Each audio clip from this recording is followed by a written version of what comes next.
श्रुति स्मृतिपुराणानाम् आलयं करुणालयं नमामि भगवत्पादं शङ्करं लोकशङ्करं शङ्करं शङ्कराचार्यं केशवं बादरायणं सूत्रभाष्यकृतौ वन्दे भगवन्तौ पुनः पुनः ईश्वरो गुरुरात्मेति मूर्तिभेदविभागिने व्योमवत् व्याप्तदेहाय दक्षिणामूर्तये नमः। सदाशिवसमारम्भां शङ्कराचार्यमध्यमाम् अस्मदाचार्यपर्यन्तां वन्दे गुरुपरम्पराम्। ॐ सहनाववतु सहनौ भुनक्तु सह वीर्यङ्करवावहै तेजस्विनावधीतमस्तु मा विद्विषावहै। ॐ शान्ति शान्ति शान्तिः। ॐ पार्थाय प्रतिबोधितां भगवता नारायणेन स्वयं व्यासेन ग्रथितां पुराणमुनिना मध्ये महाभारतम् अद्वैतामृतवर्षिणीं भगवतीम् अष्टादशाध्यायिनीम् अम्ब त्वामनुसन्दधामि भगवद्गीते भवद्वेषिणीम् यं ब्रह्मा वरुणेन्द्ररुद्रमरुतः स्तुन्वन्ति दिव्यैस्तवैः वेदैः साङ्गपदक्रमोपनिषदैः गायन्ति यं सामगाः ध्यानावस्थिततद्गतेन मनसा पश्यन्ति यं योगिनः यस्यान्तं न विदुःसुरासुरगणाः देवाय तस्मै नमः देवाय तस्मै नमः।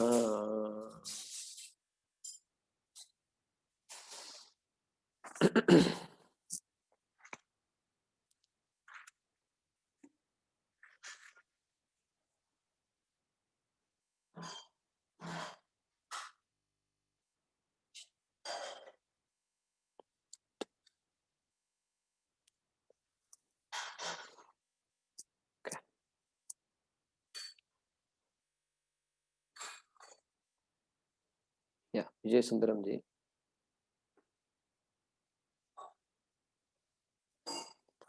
Chapter 3 from verse number 3 onwards.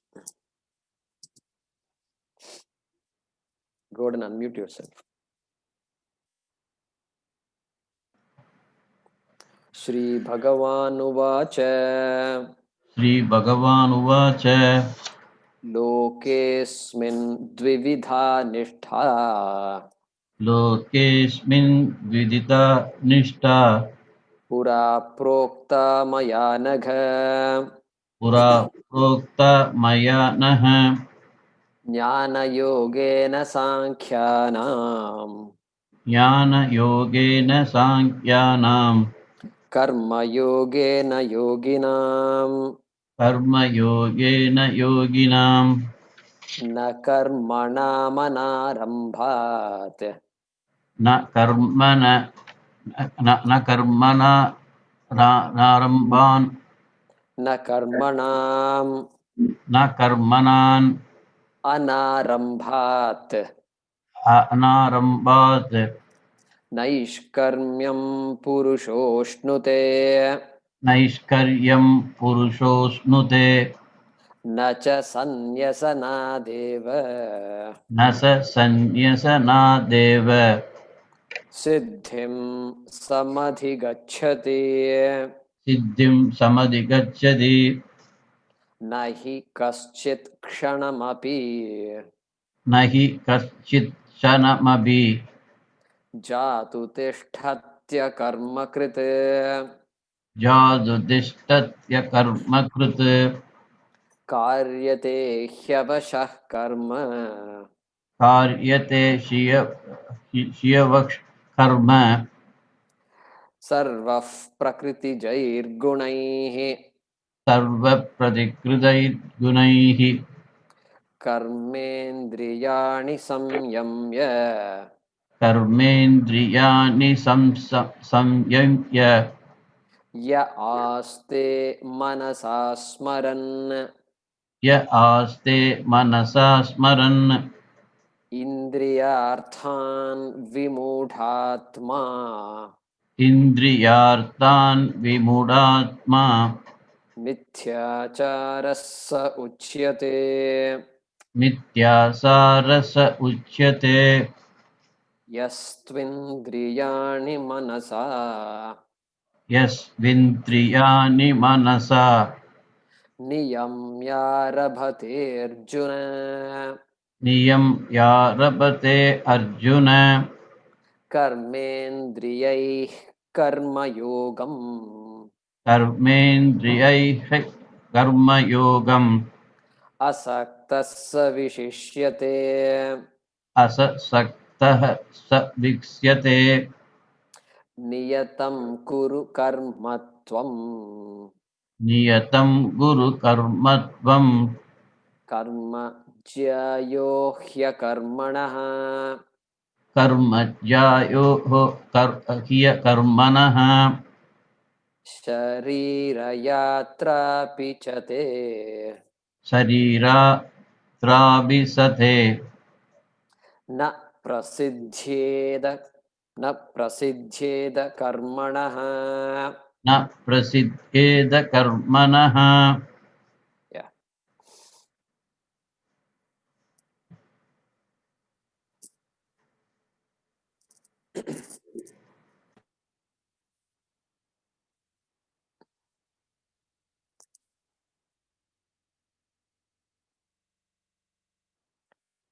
So, in these few verses, in verse number 3 of chapter 3, Krishna talked about two committed lifestyles, Sankhya Yoga and Karma Yoga. And Dvivida, he said very clearly, two types of lifestyles are there. And he gave names to that, Sankhya Yoga and Karma Yoga. And then he began explaining why doing one's duty and why doing actions is important. Because once people get into Vedanta, sometimes what will happen is this disinterest will develop. Correct? Everything is mithya, everything is maya. And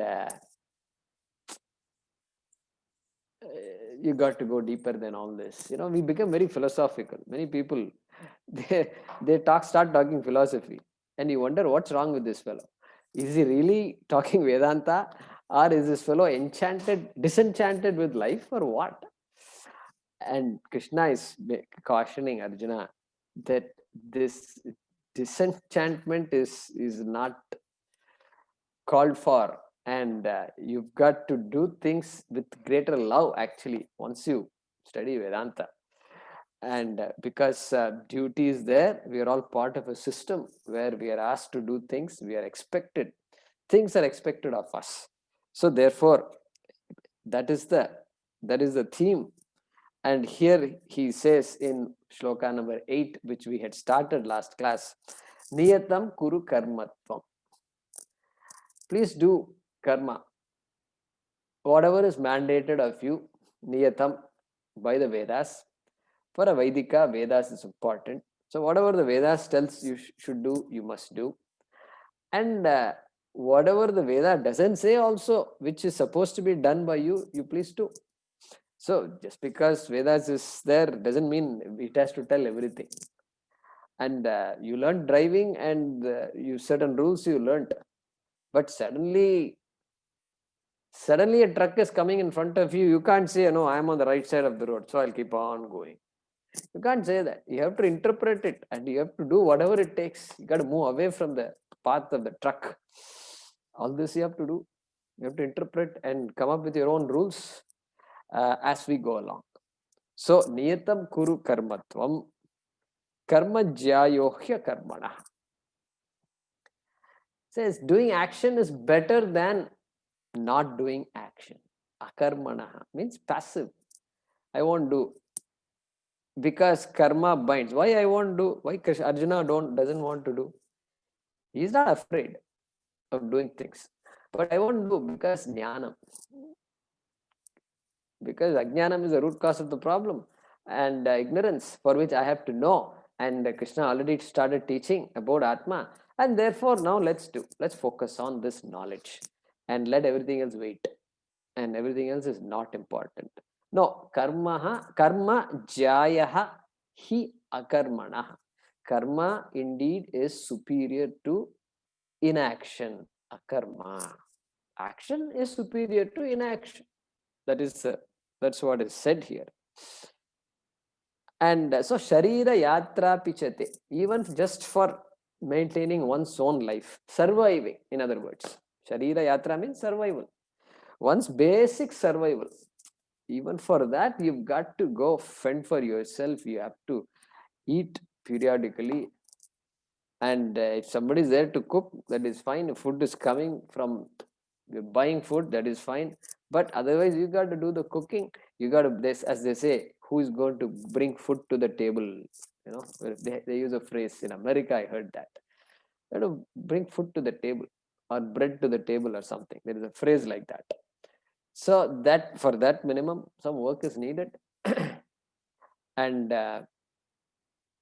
we take it for granted that work is needed. But some of our fellows here in our state, recently, yesterday I heard a story. These fellows have been just spoiled. They just make their wives work and then take the money and buy this liquor and ruin the entire family. This is how the state system has ruined the people here. So we have to, things we take for granted is not obvious to many people. So, Sharira Yatra Pichate, na prasidhyet akarmana. Na prasidhyet. It doesn't befit. Even for maintaining the body, you have to do karma. You have to do some basic things. Because I have my duty towards my body. The Shastra looks at the protection of our body as a duty, as our duty. That's why we don't suicide and all. If it happens, it is not, a person cannot justify suicide. No, I want to, Swamiji, I want to give up my life. That no Swamiji will agree to that. Because let's find out what is the problem. Let's find a way out. But there is no way. Because you're not the only owner of this body. You're only a trustee of this body. I am the owner of this body. No. There are many people who claim ownership to this body. Therefore, the body has to be maintained, correct? Okay. So then, but then life is not for mere survival. Simply surviving day after day after day after day. It's so painful. So it's painful, correct? Simply surviving is painful. We must have something in life to look forward to.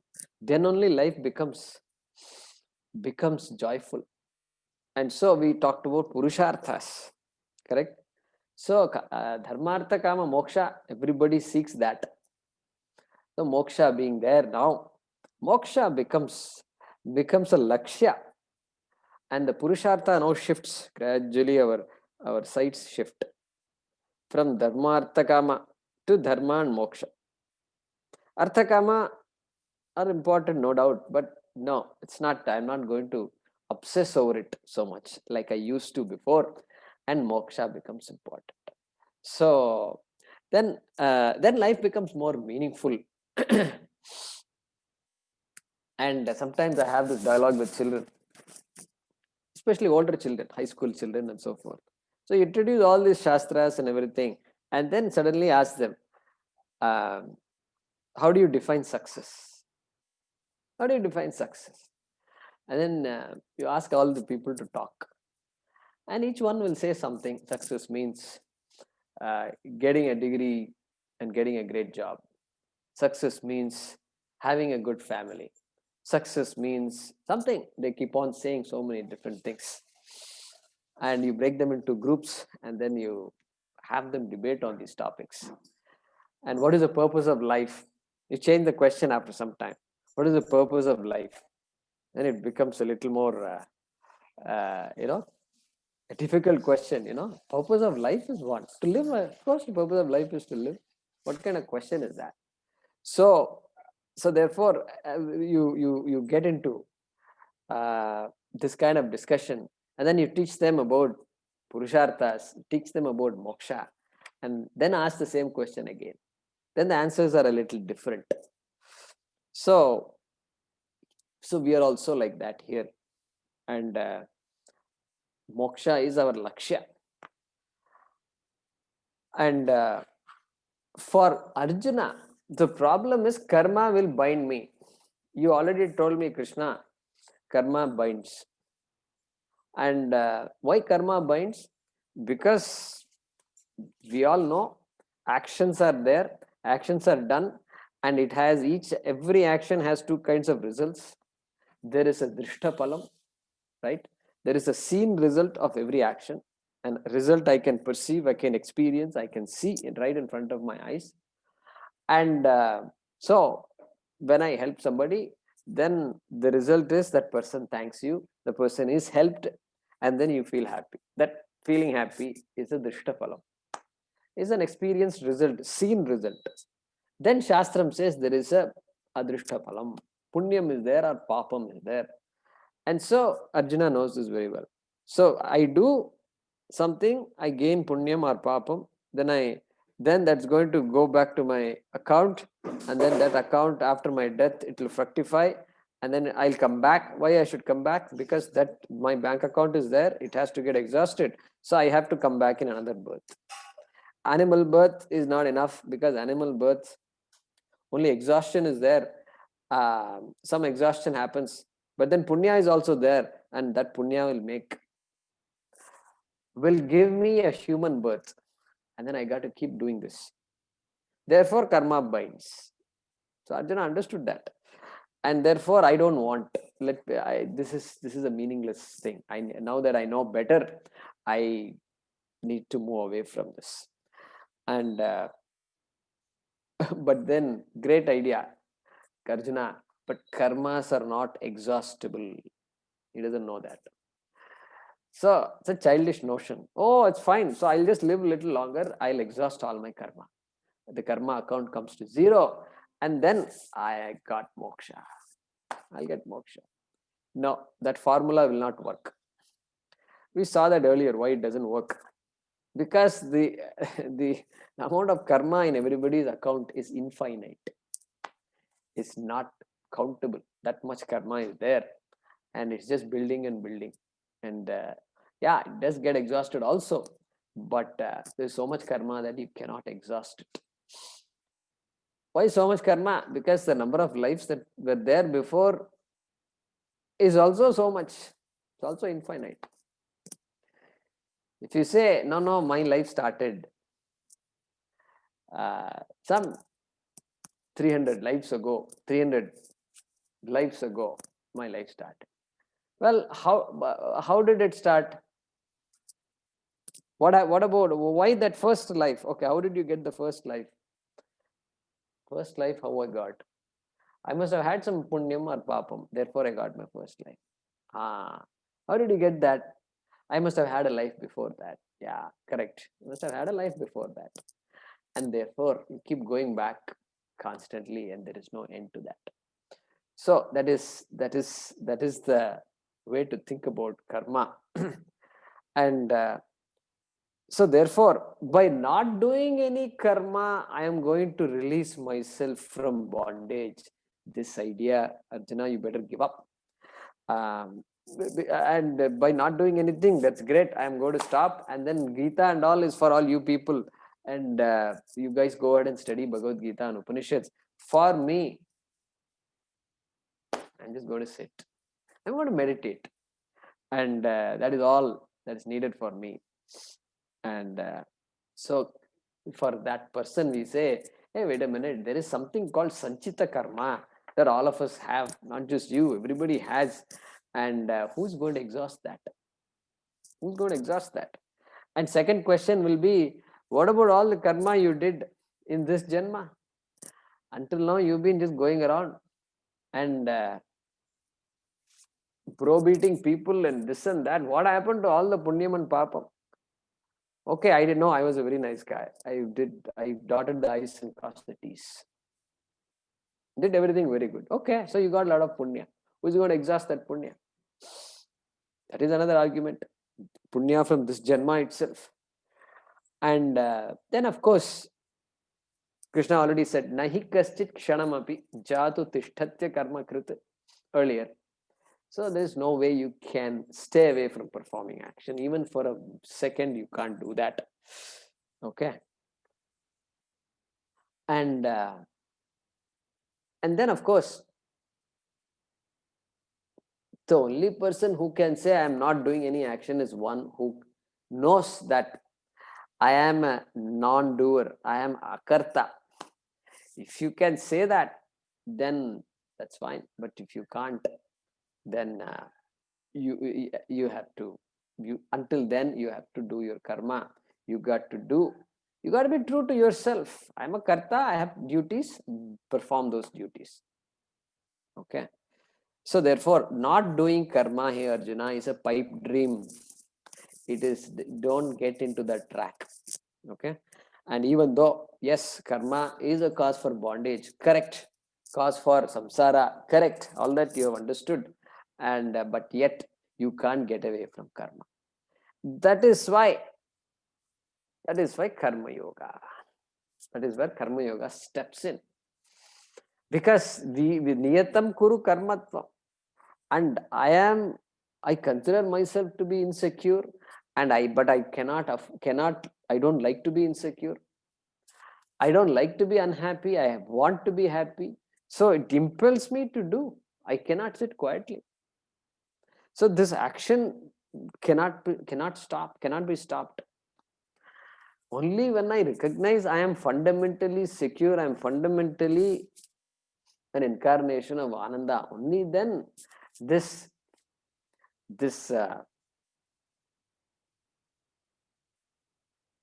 Purnatvam, only that Purnatvam can give me the right, if I can say right, not even right. Then sannyasa, then only a sannyasi is freed from all obligations. Nobody else. Everybody has duties to perform.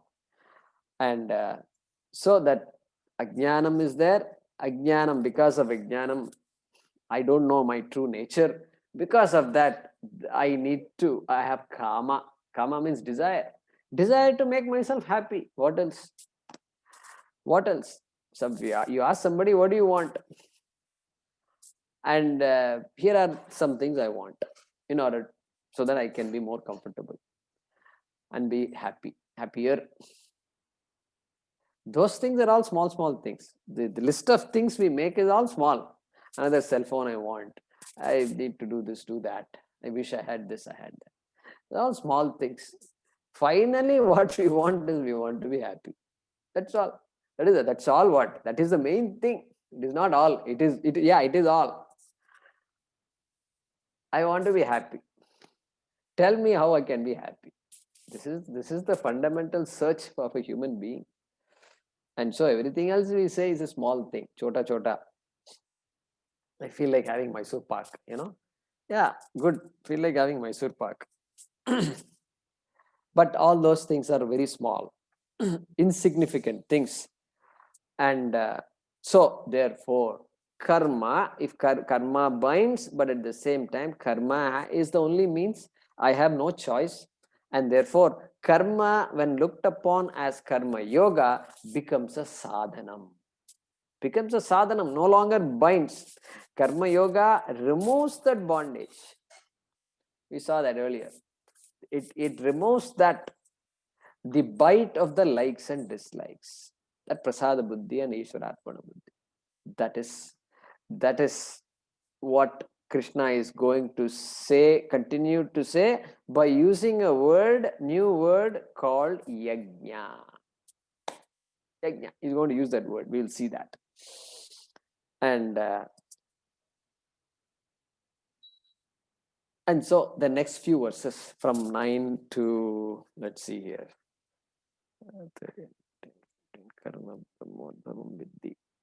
Evam pravartitam chakram. Yeah, till 16.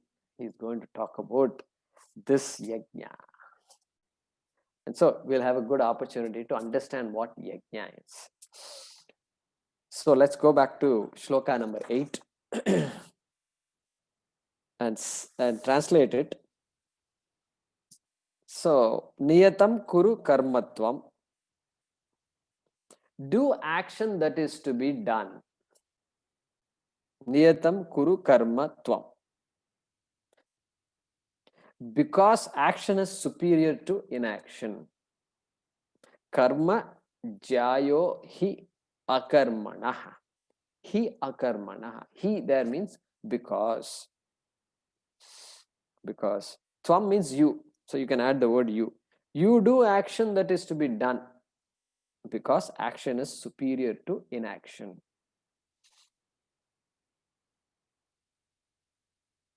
Even the maintenance of your body, sharira yatra api. Sharira yatra api. Api is the other word there. Would be impossible by inaction.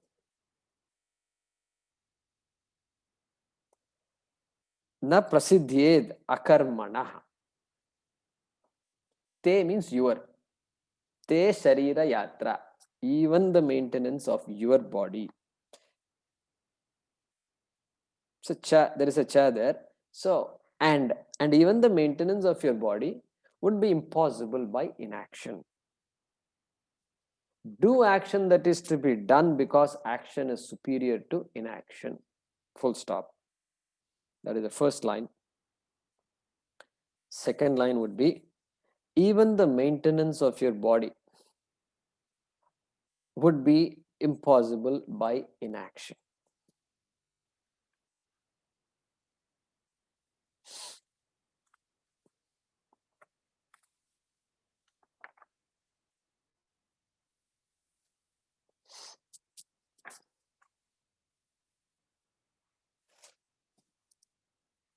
Okay.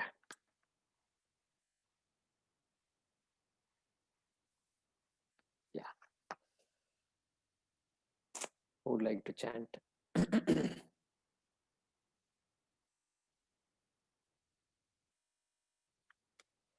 Some people are yawning also. I can imagine why it can be a little. Time zones are there. And even if it is not night, early in the morning, still also yawning comes. What to do? All right.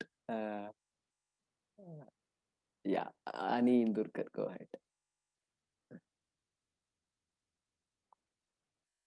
Where is he now? Yeah. You know, these things, these images, they keep switching around. And I thought Ani was there, but now he's gone. And if you can raise your hand.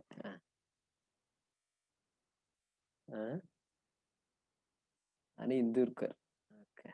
Oh, there he is. 1 second. Yeah, 1 second. Yeah, Sukanya will come back to you.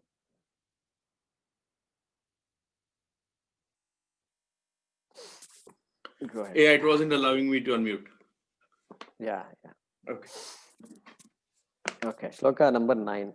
Yajnathat Yajnarthat karmanonyatra karmanonyatra lokoyam lokoyam karma bandhanaha karma bandhanaha tadartham karma kaunteya mukta sangaha samachara yajnarthat karmanonyatra lokoyam karma bandhanaha लोकोऽयं कर्मबन्धनः तदर्थं कर्म कौन्तेय तदर्थं कर्म कौन्तेय मुक्तसङ्गः समाचर. मुक्तसङ्गः समाचर. Good.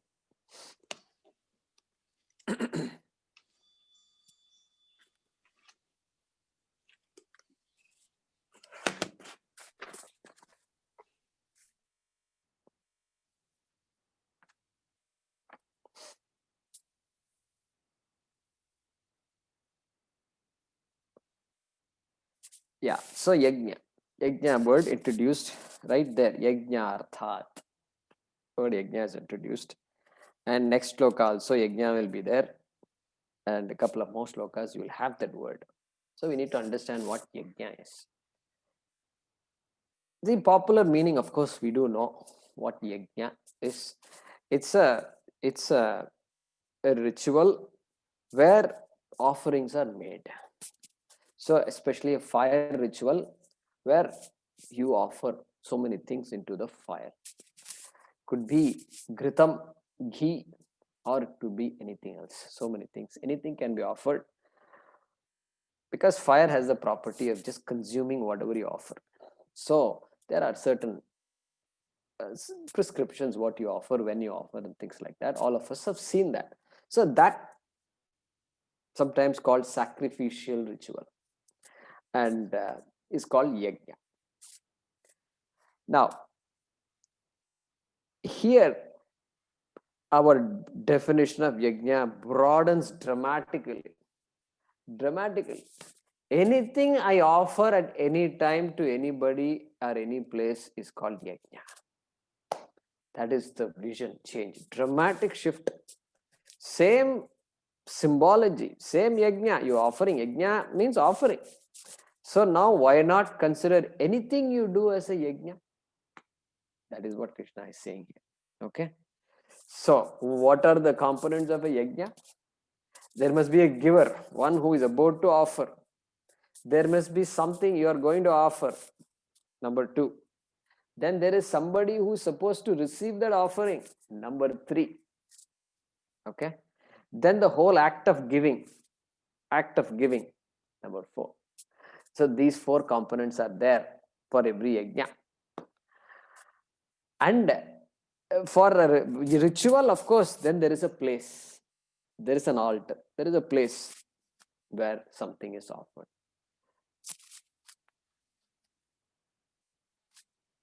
Okay, so these are the 5 components of a yajna.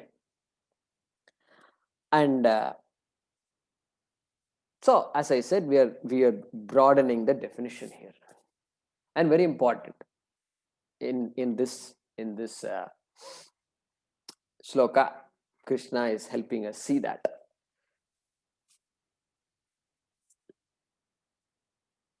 Shivaya Namaha, Durgayai Namaha, Saraswatyai Namaha. Like that we say. That Namaha, that word Namaha is an offering. My offering, my salutations we say, but it is an offering, really speaking. I am giving you something. I'm giving you. I'm offering to you. I salute you, and that salutation I'm giving you. Sometimes you can say that also. I'm offering you my devotion. I'm offering you my prayer. And I'm offering you the things I like and you like. That also I can offer you. And I also offer you things that I don't want. That are with me. You better take it away because you can handle it. I cannot handle it. Correct? Everything I offer to you. So the swaha. In a yajna they say swaha. Indraya swaha. Idam namama. So that happens in a yajna. So when we do a japa, Om Shivaya Namaha, Om Shivaya Namaha, Om Shivaya Namaha, like that we do. Then that becomes a yajna, japa yajna. It's called a japa yajna. It's a yajna. It's an offering, and it's a type of offering called japa yajna. Like this, any action can be considered as a yajna. But before that, we have to practice it. We can't simply look at an action and say this is a yajna. We can't say. We have to bring our mindset to that to invoke that attitude of yajnatva. So when we have meals, when we sit for a meal, so those of us who have been initiated into the Vedas, we have to chant a mantra. We have to chant a mantra, and then we say Gayatri Japa, Gayatri mantra, Om Bhurbhuva Swaha, we will say, and then we will say Pranaya Swaha, Om Pranaya Swaha, Om Apanaya Swaha. We take a small morsel of food, small morsel of plain rice, and then which has no salt in it, and then Om Pranaya Swaha, Om Apanaya Swaha, Om Dhyanaya Swaha, Om Udanaya Swaha, Om Samanaya Swaha, Om Brahmane Swaha. Very common in traditional households. And that Swaha. So look at that. There is an offering being made. To whom? I am the one who is doing. I am offering it to whom? Hey, this is meal time. And meal time, the Devata, the presiding deity is the digestive fire. Digestive fire, that's demanding food. He is going to consume food. Therefore, what is my vision? I am offering that food. It's not, I don't say I'm eating. I'm eating is a gross way of saying it. Hey, I am doing a yajna. That is why they say don't talk during meals and all that. Why? Because it's a yajna that is happening. Just like when you're doing a puja, you're not going to sit on the phone and keep talking to people. No. And because the puja is going on, after the puja, things can wait till after that. So yajna. So that Agni is there. Jatara Agni. And to that Agni, who is the Devata, who's waiting, who also deserves my offering, I am going to offer. That is the way to look at it. And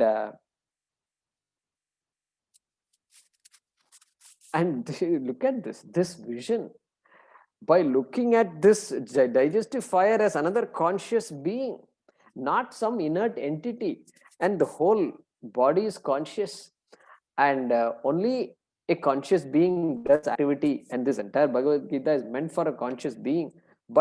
And the way to build that vision is to begin to see sanctity in all actions and all things, and this becomes natural for a young boy or a girl who is initiated into this Upanayanam at the age of 6 or 7. They will keep doing it, and they will be told, no, you're not simply eating food, you are doing a yajna. So that sanctity grows into the person.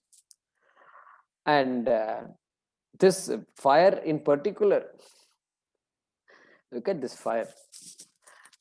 We have so many words in Sanskrit for fire. Okay. The word Agni, it is to be used when we are looking at fire as a Devata. As a Devata. As a presiding deity. As a law.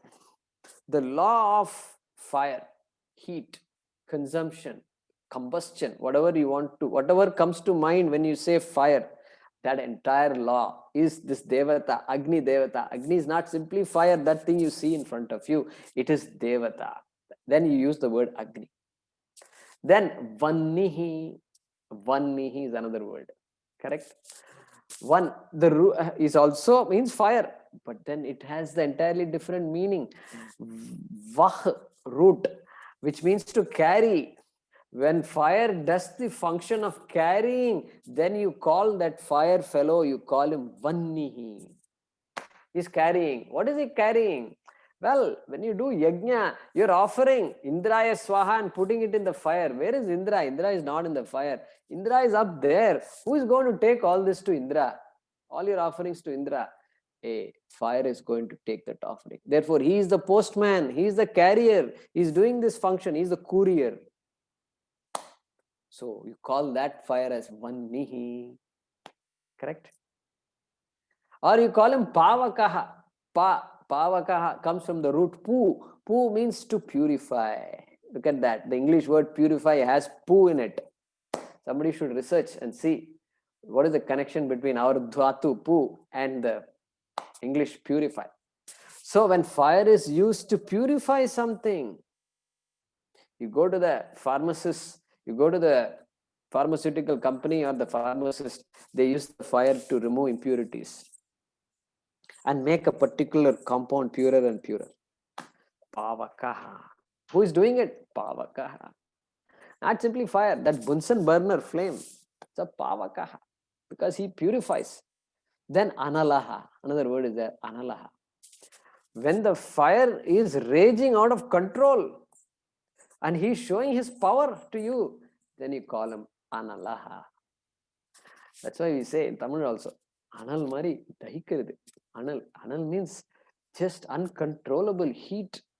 And then you call that fellow Anal.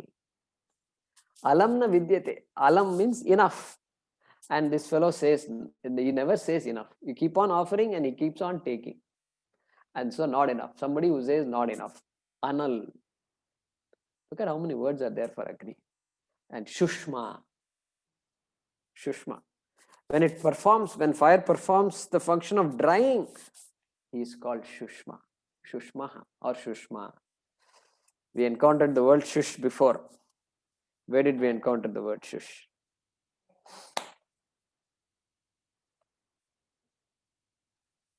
Achedyo yamadahyoyam. Yeah, I got it. Some of you have got it. So, Achedyo yamadahyoyam. Akledyo shosha evacha. Ashosha evacha. Atma is not dryable. You can't dry Atma. You can't cut Atma with a hacksaw. All this we saw before. So, Shush, same dhatu. So, when you look at fire as a drying agent, then you call him Shushma. Like this, if you look at Dhatu Pata, in Sanskrit, we have a textbook called Dhatu Pata, where all these Pu and Vah and Shush, all these Dhatus are listed. And he has written this Dhatu Pata in such a way, sorry, not Dhatu Pata, Amara Kosha. Amara Kosha. And he's written it in such a way, in a poetic form he's written, and all synonyms come along. He's written all synonyms. It's like a book of synonyms. And he lists 36 words for Agni. Now tell me, some Englishman comes and he looks at this, he translates. How is he going to translate? Vahni, Agni, Pavakaha, like this Analaha. How is he going to know? How much background he needs before translating a book from Sanskrit to English? Somebody in our Sanskrit class last week said that. I was impressed. He said, no, I cannot believe English translations of Sanskrit works because translations don't work. Therefore, I want to study Sanskrit. That's what she said. This is precisely the reason for that. And so that Yajna, look at that. Jataragni, that is another name. We give a name also for this Agni. Jataragni. That Agni that is there in the digestive system is called Jataragni. So like this, that is why we also have a shloka. So this yajna, so visualizing the yajna and visualizing Ishvara in the yajna, the shloka says what? Brahma Arpanam Brahma Havihi. How many of you know this shloka from Bhagavad Gita? So yeah, many of you. Brahma Arpanam Brahma Havihi, the offerer is Brahman. What is being offered is Brahman. Who is receiving the offering is Brahman. And the whole act of offering is Brahman. And Brahmaiva tena gantavyam Brahma karma samadhina. Hey, the purpose of this yajna is so that I recognize that fact, that everything is Brahma. Like that we have. So this whole process of eating food, having food, consuming food also becomes an offering. And so that is why this, in traditional homes, they won't talk during meals and all that. Because it's a prayerful act. So it's a prayerful act. and once the mantra is chanted, then you be with that food. Annapurne Sadapurne, Annapurne Sadapurne, Shankara Prana Vallabhe, Jnana Vairagya Siddhyartham Bhikshan Dehi cha Parvati. So why am I eating this food? Not to fill up my stomach. Jnana Vairagya Siddhyartham. Yes, my stomach is getting filled now, no doubt. That's important to me. But for this dispassion and for knowledge, Bhikshan Dehi, you please keep me nourished in this manner. Correct? So in any act of giving, when I give something to somebody, etc., generally there is an expectation of return. I did so much to you. I think it's reasonable for me to expect that you will do something for me. This is always there in our transactions. Nothing wrong with that. But that is always that reciprocity is automatically comes in. It's hard to. It need not, but it is always there. Okay. So, what about here when I offer to Ishvara? What about reciprocity? Well, this body itself is Ishvara. I've been given a body, I've been given a life, I've been given working hands and legs. So already a lot of things have been given to me. And now when I offer to Ishvara, I asking him for more and more. Generally, in a yajna we don't do.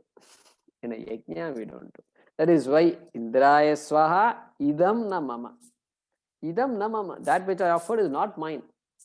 And only if it were mine, I can expect something from you. You have something which belongs to me. Therefore, you think about how you can give it back to me. I can say that.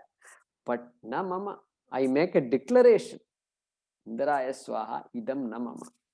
That is a yajna here. Look at the vision, how we are gradually shifting the vision here. Paradigm is shifting. And so here, the yajna, Krishna is going to give another example later on. This pranayama paraha, those who do pranayama, they also perform a yajna. How? Apane juhvati pranam, prane panam tatha pare, pranapana gati ruddhva pranayama parayana. He's going to say that later. He says, look at these people, what they do. The prana, the breath in the body, in the lungs, whatever breath is there, they eject it out, they give it out. What do? They offer the prana to whom? They offer it to apana. The breath outside is called apana. The breath inside is called prana. So, apane juhvati pranam. They offer the pranam to the apana. Then what happens? Prane panam tatha pare. Then they in turn offer the apana to the prana, inhalation process. Called an offering. Yajna. And so amazing. So when we do pranayama, we can now shift the vision. I am doing a yajna. Correct? I am doing a yajna now. Constantly I am offering. And so this becomes the vision. And even Swamiji mentions that raga, when a musician is singing. In our culture, all music is classical music. And of course, there is a movies and all that. That's fine. But classical music, our classicism is all yajna. It's all religious, spiritual only. There is no secular classical music in India. Not possible. Only outside India you can get secular classical music. So there also, that raga is there. Raga, Ragini, they present the raga as a person, personified. Devata, every raga has a Devata. Bhairavi, Devata. You can see paintings. can Google and see the paintings of Bhairavi, Todi, Malcounts, like this. They have painting. Bhairavi, she is worshipping Shiva, as it were, because that is the story. Same thing with this asana, Yogasana. When I used to read that book by this BKS Iyengar, and I had that book once with me, and I was studying that book about Yogasana. And so he talks about how every asana has a story behind it and has a devata. Correct? Veerabhadrasana, you do Veerabhadrasana, and Veerabhadra comes, the whole story of Daksha Yajna comes behind this Veerabhadrasana. And Daksha's sacrifice, Daksha is doing a Yajna, and he did not invite Shiva. He did not even invite Parvati, but Parvati went there to this Yajna, and despite being cautioned by Shiva, and she goes there, and there Parvati's father insults Shiva.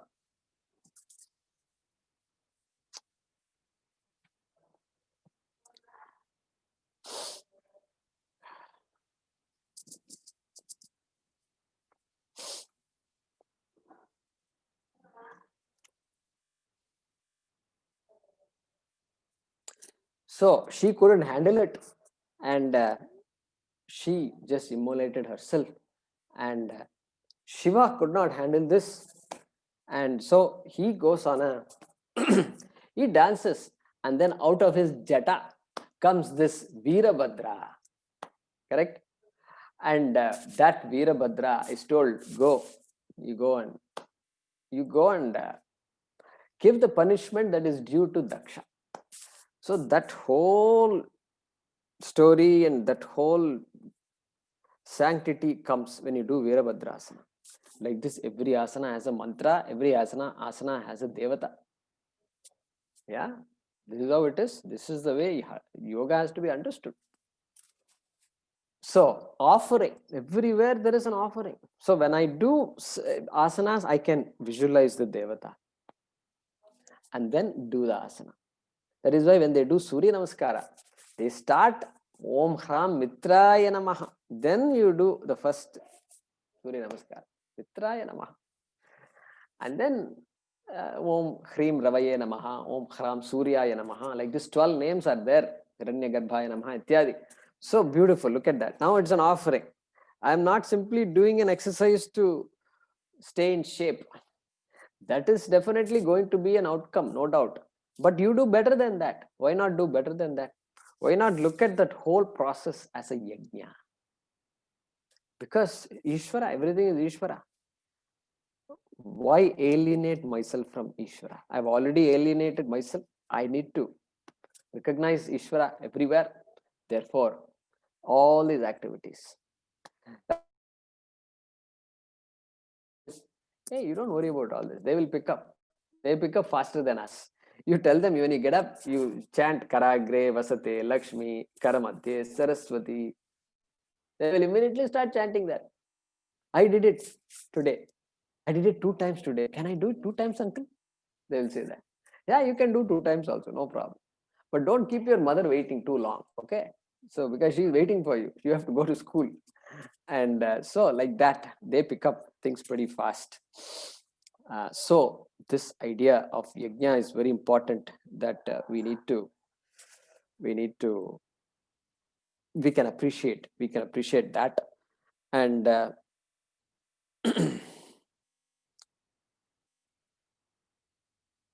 and so because then bhakti. So then what about bhakti? We talked about bhakti earlier. And what is the connection between bhakti and karma yoga and all that? Bhakti yoga is there, it's separate. No, it can't be separate like that. You can't separate these things. They're all like spaghetti. You can't just put it in different compartments. Without bhakti, there is no karma yoga. Without bhakti, there is no jnana yoga. Because how does this, okay, somebody is a bhakti yogi. How does that person, what does the person do to express the bhakti? The person has to do something. That doing is karma anyway.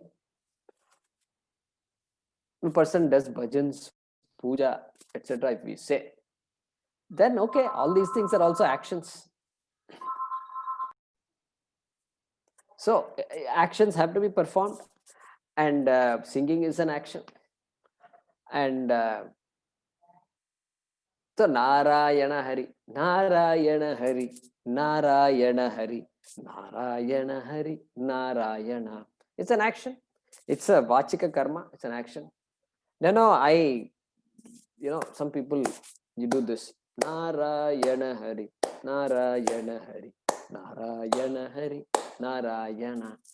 Or you dance. Everything is karma. Bhakti is expressed through karma only. Therefore, bhakti yoga and karma yoga cannot, we need to unfold it, but they can't be two entirely separate entities. You can't say there is no bhakti in karma yoga. You can't say there is no karma in bhakti yoga. Therefore, they're connected, very closely connected. And so we need to appreciate all these things. And of course, Krishna has said earlier that lokesmin vividha nishta, and karma yoga and Sankhya yoga he mentioned. And so that it can cause confusion, because he's talking about two. The minute this 2 and 3 and all these numbers come, then we look for a third, we look for a fourth, we look for a fifth. This happens. So these things can cause some confusion. How about this yoga? How about Nad yoga? How about Anahat yoga? How about Kriya yoga? Like this, all questions start coming. So we will appreciate that more. And as we go along in this teaching, and it's not really 2, it's not really 3, it's not really 4. It's like the boy asking the mother, "Mom, what did you do to work?" "I got a degree." "What kind of degree did you get?" "I got a degree in psychology." "Okay, I also want to work. I also want to get a degree. Why are you making me go to school? All this 4th grade, 5th grade, all these things. You don't have to do all that. I'll get a degree. I'll make it easy for you. I'll get a degree, okay?"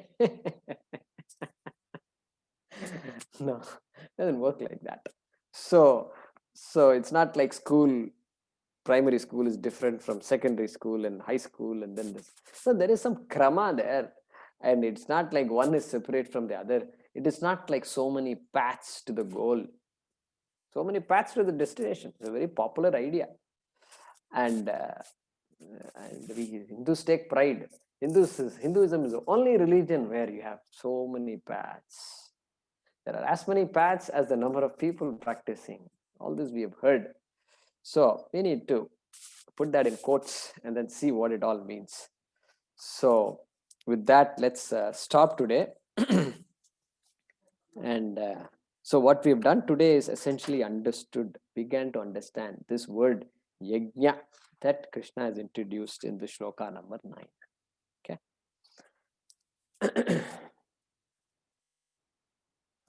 Om swasti prajabhyah paripalayantam nyayena margena mahim mahishaha go brahmanebhyah shubhamastu nityam loka samasta sukhino bhavantu kale varshatu parjanyah prithvi sasya shalini desho yam kshobarahitah brahmanas santu nirbhayah Om sarve bhavantu sukhinah सर्वे संतु निरामयाः सर्वे भद्राणि पश्यन्तु मा कश्चित् दुःखभाग् भवेत् असतो मा सद्गमय तमसो मा ज्योतिर्गमय मृत्योर्मा अमृतंगमय ओम पूर्णमदः पूर्णमिदं पूर्णात् पूर्णमुदच्यते पूर्णस्य पूर्णमादाय पूर्णमेवावशिष्यते